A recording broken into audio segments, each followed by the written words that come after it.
Pentingnya alokasi gaji buat kamu yang baru gajian, sebuah artikel dari aplikasi Bibit. Layak kita bahas, terutama buat kalian yang masih kebingungan untuk mengalokasikan atau membagi-bagi uang gajian, terutama bagi pemula.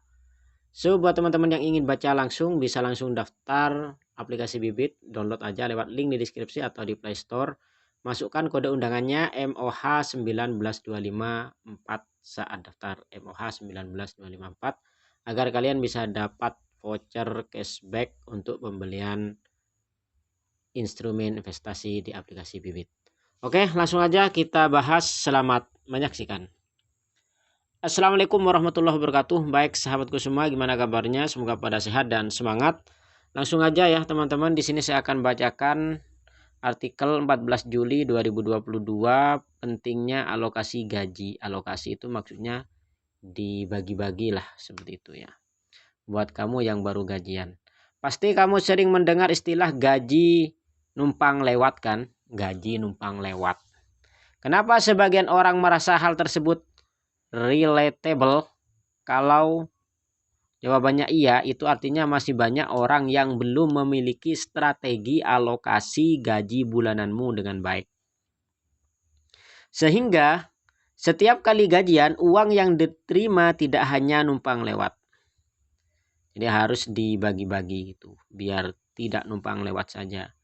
Gajian langsung habis semua, gajian langsung habis semua. Biar tidak seperti itu. Lantas apa yang harus dilakukan setelah gajian? Tentu saja dengan melakukan alokasi alias membagi-bagi pos-pos gaji bulanan yang tentunya bisa kamu sesuaikan dengan budget yang kamu punya ataupun sesuai gaji yang kalian punya. Ingat, jangan sampai besar pasak daripada tiang. Wah, apa ini maksudnya? Besar pasak daripada tiang. Wah, ini peribahasa ya. Bibit punya rekomendasi alokasi gaji yang bisa kamu terapkan setiap bulannya. Simak selengkapnya di bawah ini. Oke, ini contohnya ya teman-teman.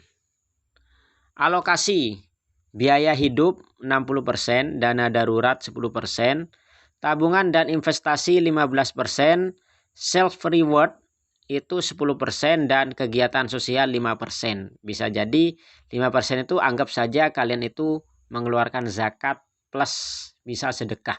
Karena zakat itu hanya 2,5%, berarti masih lebih 2,5%-nya itu bisa sedekah. Nah, ini sudah bagus sih. Nah, ini instrumennya cash rekening operasional. Jadi kalau yang 60%, kalau gajinya 5 juta, berarti yang 3 juta itu kalian taruh di cash atau rekening operasional, alias yang bisa ditarik kapan saja. Oke, berarti kalau 5 juta 3 jutanya, kalau 8 juta itu berarti 4 juta 800-nya, kalau 10 juta berarti 6 jutanya itu harus ditaruh di rekening yang siap diambil kapan saja, namanya juga untuk biaya hidup. Kemudian 10%-nya itu bisa taruh di RDP, apa ini ya, RDPU, yaitu 500.000 dana darurat. Kemudian reksadana pasar uang ya, RDPU itu adalah reksadana pasar uang. 10%, berarti kalau gajinya 5 juta 500.000 itu buat simpanan, taruh di reksadana pasar uang. Kalau 8 juta berarti 800.000-nya. Kalau 10 juta berarti 1 jutanya. Itu untuk persiapan dana darurat. Kemudian tabungan dan investasi 15%. Bisa ditaruh di reksadana obligasi, reksadana saham, atau reksadana campuran. RDO, RDS, dan RDC. Yaitu sebesar 750.000 kalau gajinya cuma 5 juta. Kalau gajinya 8 juta, 1,2 jutanya itu dibuat investasi. Jangka panjang tentunya ya. Kalau tabungan dan investasi itu jangka panjang. Kemudian kalau kalian gajinya 10 juta, berarti 1,5 jutanya itu yang ditaruh di investasi. Selanjutnya, self reward. Self reward itu adalah memberi reward, memberi hadiah untuk diri kita sendiri. Nah, ini bisa ditaruh di reksadana pasar uang atau rekening operasional di sama kayak biaya hidup. Jadi ini semacam untuk apa ya, makan-makan enak, jalan-jalan, untuk menikmati rekreasi itu ya. Itu namanya self reward, atau untuk membeli suatu barang yang kita inginkan. Jadi memberi hadiah pada diri sendiri, yaitu sebesar 10% atau 500.000 jika gajinya 5 juta. Jika gajinya 8 juta itu 800.000, jadi hampir sama dengan dana darurat ya alokasinya. Dan kalau gajinya 10 juta itu bisa 1 juta untuk self rewardnya. Itu bisa dikumpul-kumpulin, nanti kalau udah banyak bisa dibuat rekreasi, buat apa, beli apa gitu ya. Kegiatan sosial, nah ini 5% itu bisa cash, taruh di cash atau rekening operasional, yaitu 250.000 kalau kalian gajinya 5 juta.